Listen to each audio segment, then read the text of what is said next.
ఏమండి ఈరోజు మీరు చంద్రబాబు నాయుడు గారి కార్యక్రమానికి హాజరయ్యారు కదా, ఎలా అనిపిస్తుంది?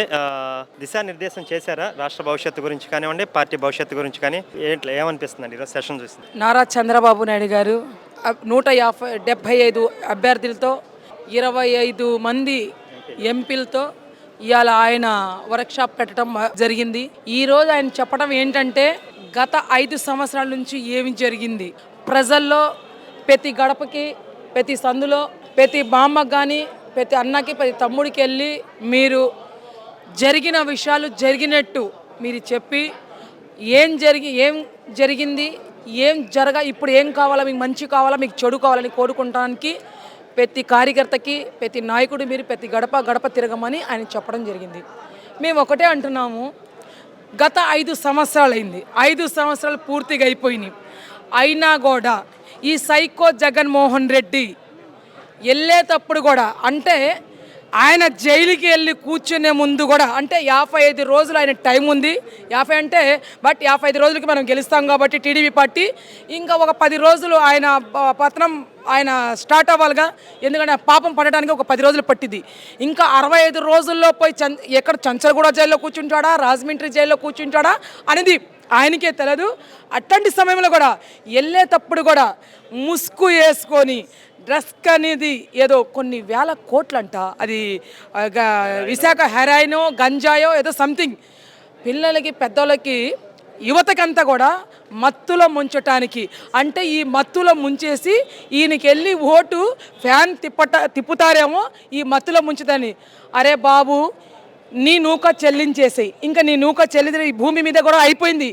ఎందుకంటే చెల్లికి తల్లికి తరమేసిన వాడని, నువ్వు చెల్లికి తల్లికి తరమేసిన వాడు ప్రజలకి ఇవాళ ఏం చూస్తారని నీకు ప్రజలు అడుగుతున్నారు. 2 చెల్లెలు, నీ రక్తంలో పంచుకున్న పుట్టిన చెల్లి, సొంత చెల్లి ఒకటే అడుగుతుంది. ఏమడుగుతుంది? ఇవాళ ఆంధ్ర రాష్ట్రం బాగుపడిందంటే గంజాయినా, ఇవాళ ఆంధ్ర రాష్ట్రం ఫస్ట్ ప్లేస్లో వచ్చిందంటే మంద. అంటే ఏం మందు ఇచ్చావు?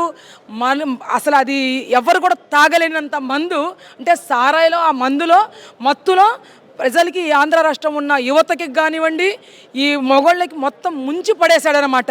ఆ ఎంత నువ్వు ఏ రకాలు చేసినా కూడా, ఎన్ని నెత్తి మీద నువ్వు చెంగేసుకొచ్చేసి ఒక్కసారి నాకు గెలిపించమని నువ్వు అడిగినందుకు నీకు ప్రజలంతా గెలిపించుకొని ఇవాళ 5 కోట్ల మంది ప్రజలంతా కూడా ఈడు ఎప్పుడు వెళ్తాడా, 54 రోజులు ఉంది ఇవాళకి టైము, ఈ 54 రోజులు ఎప్పుడు గడిస్తాయని ప్రజలంతా కూడా ఎదురు చూస్తున్నారు. నీకు వెళ్ళిపోయే రోజు త్వరలోనే వచ్చింది. ఎందుకంటే ఒక పక్కన నీ చెల్లి, ఇంకో చెల్లి చెప్తుంది, నీ బాబాయ్ కూతురు, మీరు ఫ్యాన్కి ఈ వైసీపీకి ఓటేస్తే రక్త చరిత్రకి ఓటేసినట్టే, మీరు ఓటేస్తే కోడికెత్తి సీనుకి మీరు అపాయం చేసినట్టే అని వాళ్ళు స్వయంగా నీ రక్త సంబంధించిన వాళ్ళే నీ గురించి రక్త చరిత్ర వాడివని చెప్తున్నారంటే ఇవాళ 5 కోట్ల మంది ప్రజలు ఏ రకంగా నమ్ముతారని నీకు అడుగుతున్నా. అన్నది డైరెక్ట్గా రక్తపు పునాదుల మీద నిర్మించినటువంటి పార్టీ నీదనంటే అది చాలా పెద్ద మాట కదా. అది రక్త పునాది మీద నడుస్తున్నాడంటే ఈడు తాత రక్త చరిత్రవాడు, ఈ తాతకి మించిన మనోడు ఈడేనంటే ఈడు పెద్ద రక్త చరిత్రవాడు. సొంత బాబాయిని చంపించాడంటే ఎంతక పెద్ద దౌర్భాగ్యం ఏమనుందా? కత్తిచ్చి ఎవడో అమాయకుడికి, పాప ఎస్సీ క్యాండిడేట్ పిల్లోడికి ఆడిని బోర్మని ఇప్పుడు కూడా ఏడుస్తున్నాడు. వాడి జీవితం అంతా కూడా జైలు జీవితంలాగా 5 ఏళ్ళు గడిపేసి 6 ఏళ్ళు జీవితం నాశనం చేసేసి కత్తి ఘాటు వేసుకొని సీఎం సీట్లో కూర్చొని నువ్వు గుండెపోటు అని చెప్పేసి కత్తిపోటు గొడ్డల పోటేసి గుండెపోటు అని చెప్పి సీఎం సీట్లో కూర్చొని నువ్వు ఏ రకంగా నటనలో ఆడిచావో ఈ ఆంధ్ర రాష్ట్రంలో ఉన్న ప్రజలంతా కూడా నీకు తరిమి కొట్టడానికి సిద్ధంగా అయ్యారు. మేమే కాదు, నీ కుటుంబ సభ్యులు కూడా నీకు కొట్టి తరమడానికి సిద్ధంగా అయ్యారని చెప్తున్నా. పోత కట్టుకుపోతాడనా ఏంటండి? ఇంత అప్రమితమైన అధికారం సంపద 55 రోజుల్లో పోతుంది కదా. వాట్ నెక్స్ట్ జగన్మోహన్ రెడ్డి పరిస్థితి ఏంటి? వాట్ నెక్స్ట్ జగన్మోహన్ రెడ్డి పరిస్థితి ఏంటంటే, అండ్ వాళ్ళిద్దరూ అంటే ఆంధ్ర రాష్ట్రం కలిసి ఉన్నప్పుడు చంచలగూడ జైల్లో 16 నెలలు చిప్పకూడు తినొచ్చాడు.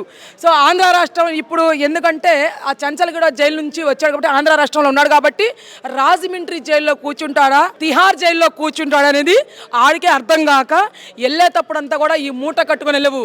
నీ రోజు అయిపోయిన రోజు నీ స్థలం అనేది కాదు, నీ భూమి అనేది కాదు, ఏ రోజు బీద ప్రజలు నువ్వు ఆస్తులు కానీ భూమిలు కానీ పొలాలు కానీ వాళ్ళ నోటి దగ్గర నుంచి లాగినది అంతా కూడా ఇలా తెలుగుదేశం పార్టీ నారా చంద్రబాబు నాయుడు గారు సీఎం అయిన తర్వాత అదే బీద ప్రజలకి పంచడానికి కూడా మేము సిద్ధంగా ఉన్నాము.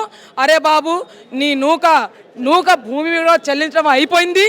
నువ్వు వెళ్ళి పైకి వెళ్తావో కిందకి వెళ్తావో అని తెలియని సమయం అయిపోయింది. ఇంకా బాబాయ్ చెప్పి బాయ్ అని చెప్పుకుంటా వెళ్ళిపోయింది కాక వెళ్తా కూడా కొన్ని లక్షలు గంజాయి కూడా రోడ్డు మీద పెట్టి వెళ్తున్నామంటే నీ సినిమా నీ ముగిచ్చిందని చెప్తున్నాము.